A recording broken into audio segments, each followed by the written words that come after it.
ഇറാന്റെ പക്കലുള്ള പല ആയുധങ്ങളും വളരെ പെട്ടെന്ന് എക്സോസ്റ്റഡ് ആവുന്നതിന് കാരണമായി. കാരണം ഇസ്രായേലിലേക്ക് വിട്ടതിനേക്കാൾ കൂടുതൽ ആയുധങ്ങൾ UAE കൊടുത്തു വിട്ടിരിക്കുന്നു എന്നാണ് നമുക്ക് മനസ്സിലാക്കുന്നത്. പിന്നെ ഈ കഴിഞ്ഞ കുറച്ച് ദിവസങ്ങളുടെ കണക്ക് നമ്മൾ എടുത്തു നോക്കിക്കഴിഞ്ഞാൽ ഇവർ അയച്ചുകൊണ്ടിരിക്കുന്നതിന്റെ അളവ് കുറഞ്ഞു വന്നുകൊണ്ടിരിക്കുകയാണ്.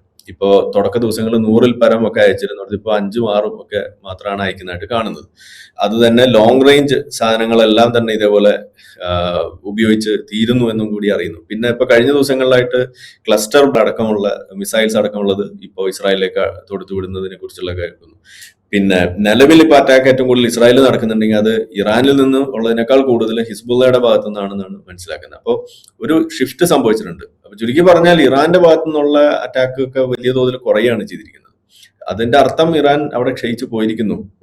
പവർ അവർക്ക് പ്രകടിപ്പിക്കാൻ പറ്റുന്നത് വെച്ച് നോക്കുമ്പോൾ അതാണ് ഇതിൽ കാണുന്നത്. പിന്നെ ഈ ഒരു മിഡിൽ ഈസ്റ്റില് ഇതൊക്കെ ചെയ്തത് ഇവരുടെ ചെയ്തിയുടെ ബാക്കിയല്ലേ എന്നൊക്കെ ചോദിച്ചു കഴിഞ്ഞാൽ ഇതെന്താണ് ചെയ്യേണ്ടത്?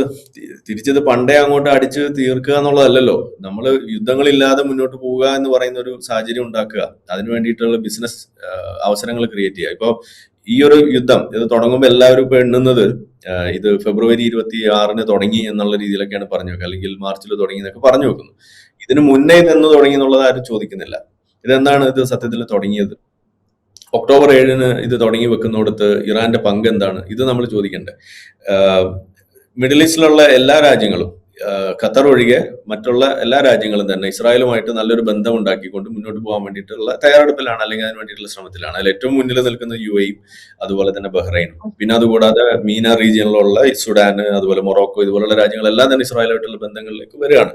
കാലങ്ങൾക്ക് മുന്നേ തന്നെ ഈജിപ്തും ജോർദാനും ഒക്കെ നല്ല ബന്ധത്തിലേക്ക് വന്നിരിക്കുന്നു.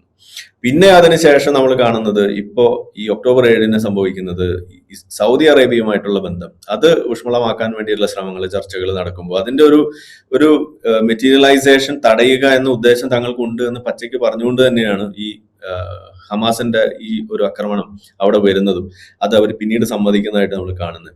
ഇത് തടയണം, ഇത് ശരിയാവില്ല എന്ന് തന്നെയാണ് അവരുടെ ലക്ഷ്യം. അപ്പൊ ആ സംഗതി ശരിയാക്കരുത് എന്നത് നിർബന്ധം ആർക്കായിരുന്നു? അത് ഇറാന് തന്നെയാണ്. അപ്പൊ ഇതുപോലെയുള്ള സമാധാന ശ്രമങ്ങളിലൂടെ ആ ഒരു മേഖലയിൽ സമാധാനം ഉണ്ടാകാൻ വേണ്ടിയിട്ടുള്ള ശ്രമങ്ങൾ നടത്തുമ്പോൾ അത് പാടില്ല എന്ന് പറഞ്ഞു നിൽക്കുന്നത് ആരാണ്? ഇത് നമ്മൾ നാട്ടുകാരെ അറിയിക്കണം എന്നുള്ളതാണ് നമ്മളൊക്കെ പറയുന്നത്. പകരം ഇത് അങ്ങനെയല്ല ഇതിനെ കാണുന്നത്. ഇത് ഉടനെ സാമ്രാജ്യത്വ ശക്തികൾ അവരെന്തോ എണ്ണയ്ക്ക് വേണ്ടി കാര്യങ്ങൾ എന്തോ ചെയ്യുന്നു എന്ന രീതിയിലേക്ക് ഇതിനെ കൊണ്ടുപോയി കച്ചവട താല്പര്യം, ഇമ്പീരിയലിസം എന്നൊക്കെ പറഞ്ഞ് അങ്ങനെ പോകുമ്പോൾ ഇതിന്റെ യഥാർത്ഥ കാര്യങ്ങൾ ഇവിടെ ചർച്ചയാകുന്നില്ല.